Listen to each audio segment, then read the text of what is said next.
Hi everyone and welcome to another video. This morning I'm going to take you with me on my London commute. Yes, because I want to discuss about traffic riding and of course we need to be in the scene during the activity. We will see some real traffic situation, and also I will show you real footage of an accident that happened to a friend of mine, luckily without any consequence for him. Not unfortunately for the bike, that was a write-off. So here we go. I'm ruining my segments today and my average speed, but all in the name of safety, of course, because first thing, we want to be safe on the road. We as cyclists are the very little minority in the morning traffic, and yes, there are strategies that we need to use to feel as safe as possible on the road.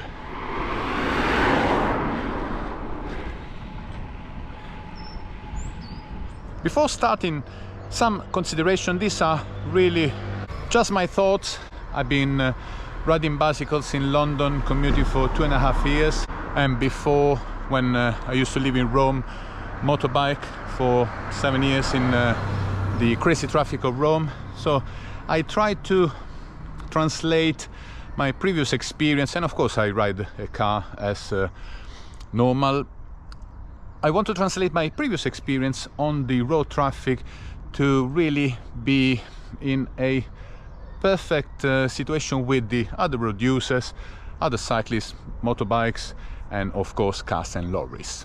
I always ride with the lights on. I believe they give you a clear edge in terms of visibility. Now, the first thing I will say you need to consider, especially when joining traffic for the first time, is the line or the side where you ride. And ideally you want to hold the line in the most predictable way. In the UK we stay on the left, everywhere else in the world on the right, and you want to be ride really in a condition there all the other road users that will come past you, because of course everyone else will be faster than us, will clearly see where you're going. Don't ride too close to the curb. The road is a little bit dirtier and ruined, but not too in the middle of the lane if it's not relevant to the situation. We will come back to that. When there is a car parked like that, or any other restriction, then the situation changes, and the way you approach the object or obstacle is vital for communicating to the other road user what you're going to do.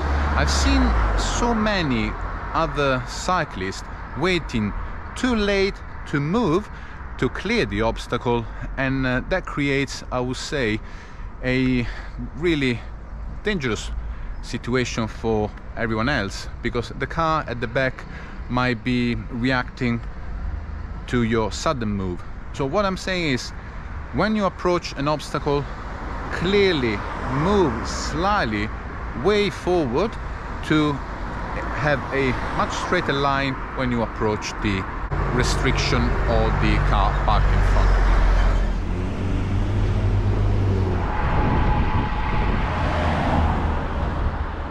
Yes, having a predictable line of riding is mandatory, I would say, for riding in traffic. Early moving your line and avoiding last second adjustment is very, very safe.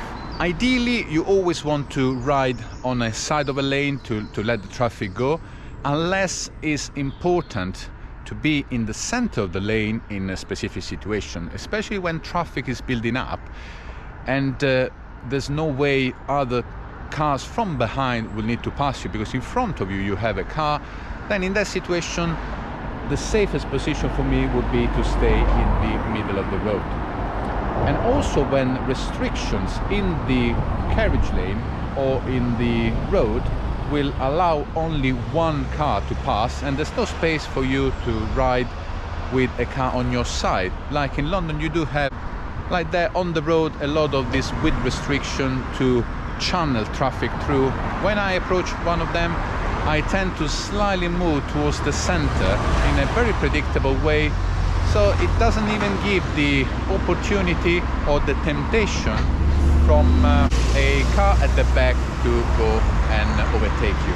On straight roads like that, the main issue for you will be, of course, the close pass. There's never a day in my commute that I don't experience a close pass. It's an occurrence that really happens. There is a lot of information and education that the authority are trying to put out, but still, it's a normal situation every single day. It's frightening, it's not nice to experience. With the close pass, the only thing you can do is stay calm, stay on your line, don't deviate, and really maybe hit the brakes if things are getting too close. I sometimes, when the car is too close, use my fitted sound device, like a gentle oh, when someone is driving too close to you. Big roundabouts, when they come, different strategies to approach them.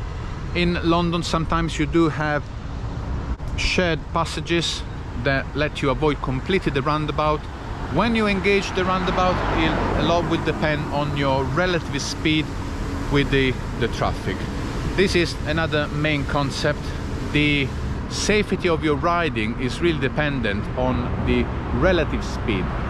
Where your speed and the cars... My friend riding past. Where your speed and the car speed are similar is, I would say, the best situation. You go with the flow. When your speed is too high compared to the cars, or the cars are running too fast in a big roundabout and you're very slow, that is where the problems might occur. On the big roundabouts, pick a lane. Who's a lane? And decide whether you want to be on one side or the other side. Main important thing for me is not to be in the middle, because fast approaching cars will find you in the middle of the roundabout, and yeah, the worst might happen. Classic situation. The traffic is backing up. In London you can ride on bus lane as motorcycles do, so make sure even on a bus lane stay on your side, because there will be some faster traffic approaching. Yes, this is possible one of the most dangerous situations in traffic, if not one I consider the most dangerous situation. When traffic builds up and you do have a lane on the side where cyclists pass through, it becomes really difficult to see and intercept something that might occur, like a pedestrian coming through or cars cutting through to go into the side roads. And this is unfortunately what happened to my friend, where traffic is stationary. When you ride your bike at fast speed, you enter in a phase where you think that the road is all clear when everyone else is not moving. So in this case, for example, you see there's a cut through, and cars might cross to enter this building. You come through with the bike at high speed, it would be difficult to brake and also see the car. So yes, you ride in traffic every morning, in and out. It's easy to become accustomed to this sensation, speed up, and everything else slows down, cars cut through, and the worst happens.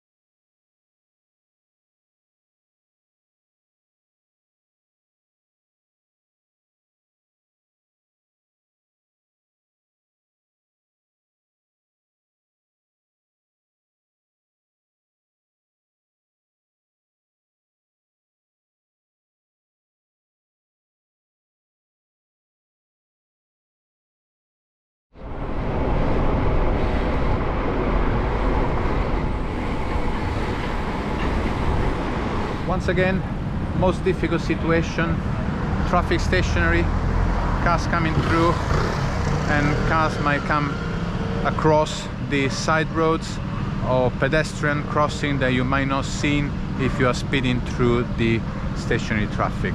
So really careful.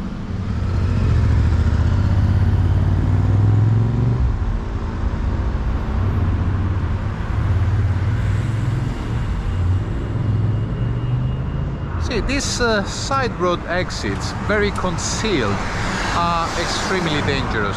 And on a bike you might react angrily at the car coming out, but unfortunately, by the nature of the visibility on the car, it's not the driver's fault, because before the driver is able to see what's coming on the road, the bonnet or the hood is almost in your cycle lane.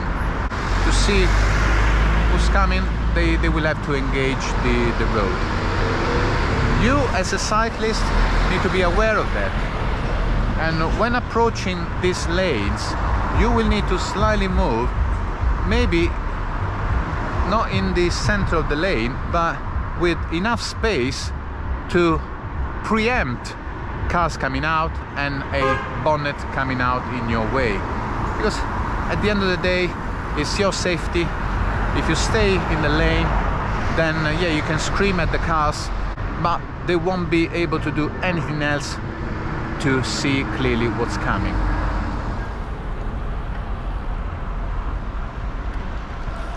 Yes, these boxes are designed to facilitate cyclists to take off at traffic lights.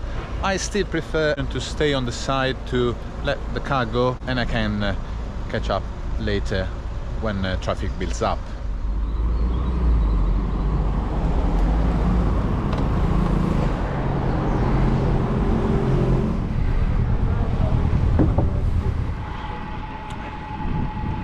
I'm almost at the end of my commute.